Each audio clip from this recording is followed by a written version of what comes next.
È una bugia, è sufficiente andare a vedere le dichiarazioni di 2 giorni fa del ministro Provenzano che ringraziava il ministro Lezzi, che per chi non se la ricordasse più era il ministro dei 5 Stelle, ministro del Sud, ringraziava il ministro Lezzi per aver bloccato l'autonomia.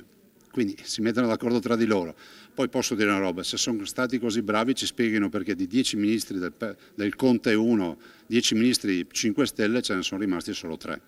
All'indomani dell'incontro col ministro per gli affari regionali Francesco Boccia, il presidente Zaia risponde così alle accuse mosse dal Movimento 5 Stelle sul fatto che l'autonomia del Veneto sarebbe stata bloccata da 3 esponenti leghisti con alcuni rilievi, nello specifico Bussetti, Centinaio e Giorgetti.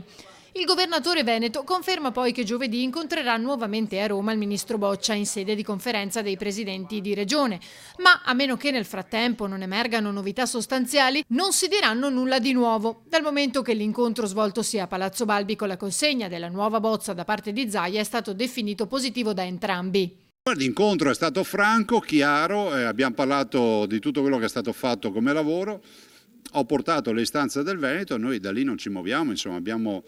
peraltro consegnato al ministro Boccia la bozza d'intesa, sono 68 articoli, ho voluto mettere come articolo numero 1, sarebbe stato inutile, ma comunque ho voluto mettere come articolo 1 il fatto della solidarietà, della sussidiarietà, dell'unità nazionale, della coesione, in modo tale che la si finisca di parlare dell'articolo 1